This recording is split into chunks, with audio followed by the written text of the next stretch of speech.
The Pudding, like the night on the sea. By Anne Cameron. I am going to make something special for your mother. My mother was out shopping. My father was in the kitchen, looking at jars and pans, of this and that. What are you gonna make? A pudding. My father's a big man with wild black hair. When he laughs, the sun laughs in the window panes. When he thinks, you can only see his thoughts sitting on the chairs and tables around the room. When he is angry, me and my little brother Huey tremble to the bottom of our shoes. What kind of pudding will you make? A wonderful pudding. It'll taste like a whole raft of lemons. It'll taste like a night on the sea. He took down a knife and sliced 5 lemons in half. He squeezed the first. Juice squirted in my eyes. Stand back! And squeezed again. Seeds flew out across the floor. Pick those seeds up, Huey! Huey took a broom and swept them up. He cracked some eggs and put the yolks in a pan and the whites in a bowl. Then he rolled up his sleeves and pushed back his hair, and he beat the yolks. Sugar, Julian! And I poured in the sugar. He went on beating, and he added lemon juice and cream to the pan, and set the pan on the stove. The pudding bubbled, and he stirred it fast. Cream splashed on the stove. Wipe that cream up, Huey! Huey did.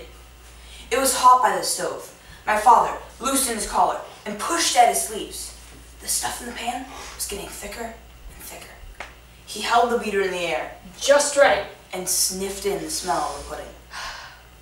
He whipped the egg whites until they were white and fluffy and added them to the pudding. The pudding looked softer and lighter than air. Done. He washed all the pots and pans, splashing water onto the floor, and wiped the counter so fast his hair made circles on his head. Perfect. Now I'm going to take a nap. If something important happens, bother me. If nothing important happens, don't bother me. And remember, the pudding is for your mother. Leave the pudding alone. He went into the living room and was asleep in a minute, sitting straight up in his chair. Huey and I gurgled. Oh, such a wonderful pudding. With waves on the top like an ocean. I wonder how it tastes. Leave the pudding alone. If I just put my finger in there, then I'll know how it tastes. And you did it. You did it! How does it taste? It tastes like a whole raft of lemons. It tastes like a night on the sea. You made a hole in the pudding. But since you did it, I'll have some too. And it tasted like a whole raft of lemons. It tasted like floating at sea. It's such a big pudding, it can't hurt if I have a little more. Since you and I'll have more. That was a bigger lick than I took. I gotta have more again. Whoops. You put your whole hand in! Look at the pudding you spilled on the floor! I'll clean it up and got a rag from the sink. It's not really clean. It's the best I can do. Look at the pudding! It looked like craters on the moon. We have spoons over it. Make it look like the way I did before. Let's get spoons. We evened off the top.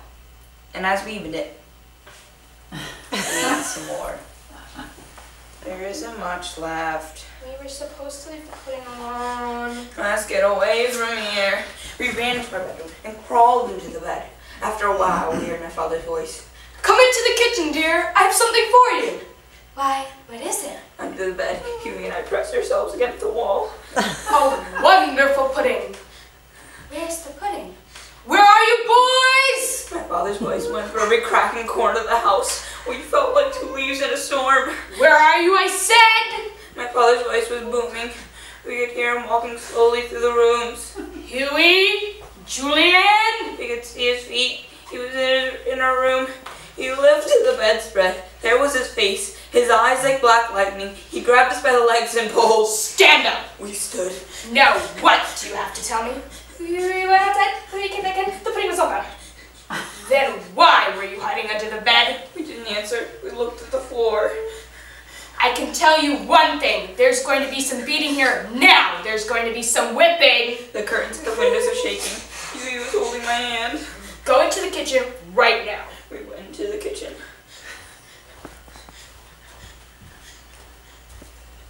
Come here, Huey. Huey walked towards him. His hand hands behind his back. See these eggs? My father cracked some eggs. He put the yolks in a pan and set the pan on the stove. He pulled the stool by the counter. Stand here. Huey stood on the stool by the counter. I hope you're ready for your beating. Huey started to cry. His tears fell over the egg yolks. Take this. And he handed him the egg beater. Now beat those eggs. I want this to be a good beating. Oh! And he started to beat the eggs. Now you, Julian, come here. I stood in the chair by the table. Here. And he set the egg whites in front of me. I hope you're ready for your whipping. I didn't answer. I was afraid to say yes or no. Take this. And he handed me the egg whipper. Now whip these eggs. I want this to be a good whipping. Yes, sir, I said, and I started to whip the eggs. My father watched us. My mother came in and watched us. After a while, Huey said, This is hard work. That's too bad. Your beating's not done. And he added lemon juice, cream, and sugar to Huey's pan. My arm hurts from whipping. That's too bad. Your beating's not done. So I whipped, and Huey beat, and he beat. After a while, my father said, Hold that beater high in the air, Huey. Huey held it in the air. See, a good pudding stays on the beater. It's thick enough now. Your beating's done. Then he turned towards me.